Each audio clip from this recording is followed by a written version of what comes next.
Oh, hi. Hey guys, welcome back to Blackdot Miniatures and Paints. Kevin coming back to you this week with something a little bit different. I was fortunate enough to find a local gaming store in Richmond, Texas that is just a hidden gem, hole in the wall, probably the perfect miniatures store I've ever seen. They had easily $100,000 worth of Warhammer stuff just there. They had about 5 different sets of paint ranges. They had just really anything you could think of. It's called Goldmine, and it's in Richmond, Texas. It is amazing. I gotta recommend the crap out of these guys.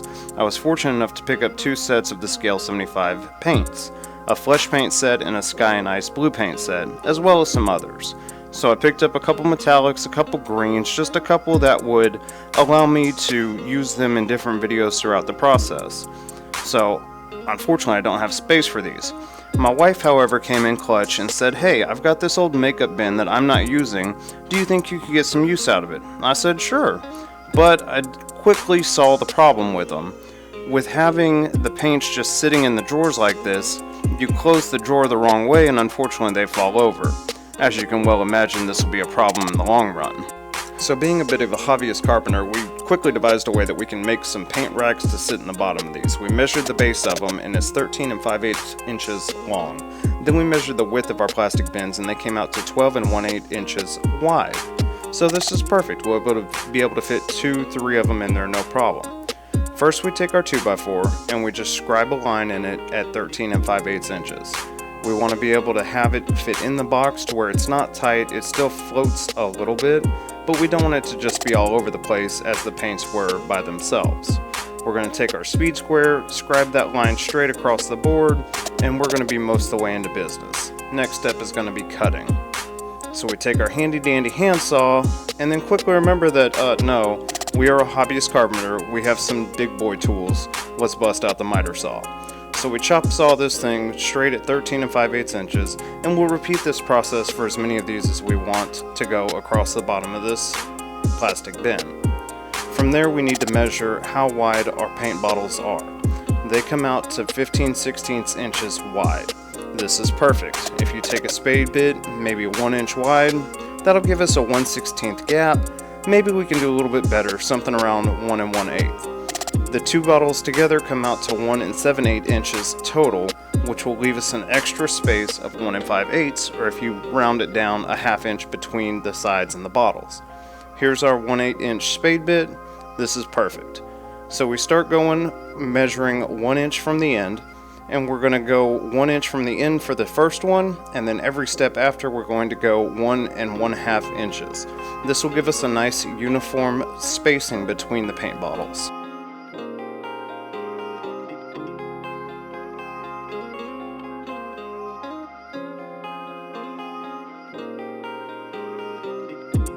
Now for the sides, we also come in and measure 1 inch from the side of the board. Because the way this is, we have to flip this over, that way we have a uniform setting across it. So we're going to measure each of them, and we're trying to create an X at the point where the 1 inches intersect, and that's going to be the point where we start our drill bit into this board. We're going to repeat this process across the entire board the whole way down.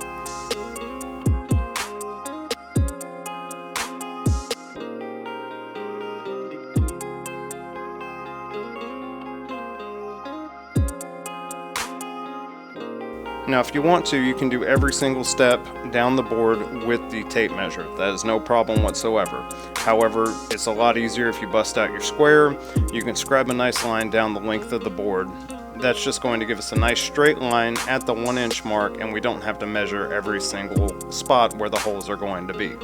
From there we take out the speed square again. All we're doing here is starting at the 1 inch, scribing a line across the board. From there we're going to jump ahead 1 1/2 inch every step down the way, and that will give us the spacing for where these bottles are going to go.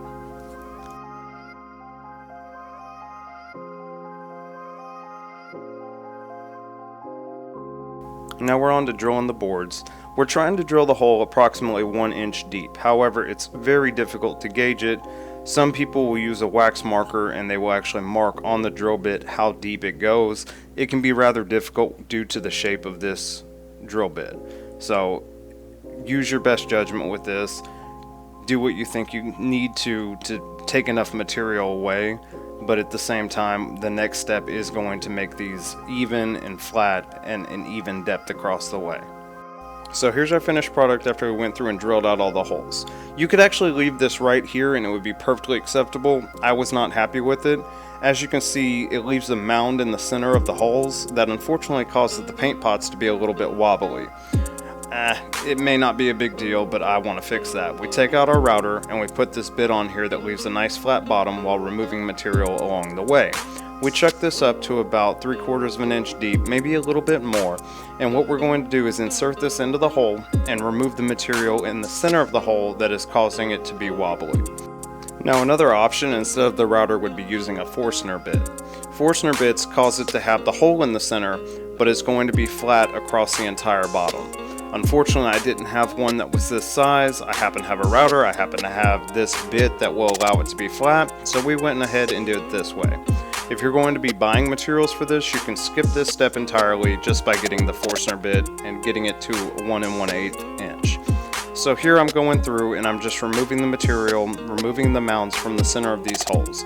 We're working in a circular pattern to try and just remove that material using the sharp edges of the router bit.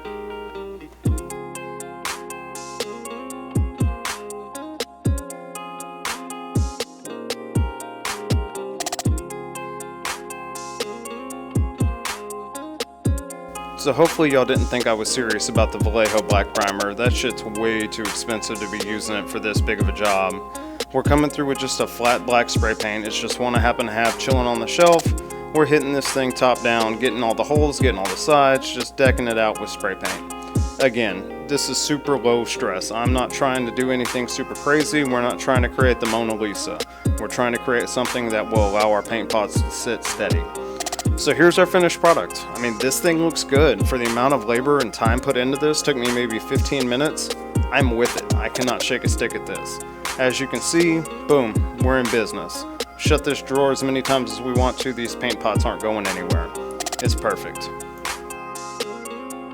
Alright guys, unfortunately that's all I've got for you this week. My airbrush died on me, so I'm waiting on the part to arrive tomorrow. We'll be able to get back up running to speed. I've just seen so many guys over the years that they just have loose paints in a drawer. We don't need that. We can do better than that. We are better than that. So keep this in mind. Keep this concept in mind. Again, 15 minutes worth of work and we knocked it out. We've got a stable paint system to hold our stuff. So if you found something useful here guys, please like, comment, subscribe. Share it to a buddy. Maybe they can get some use out of it if they've got the just paint pot shame drawer. We can fix that. Okay? So until next time, we'll see y'all then. Bye for now.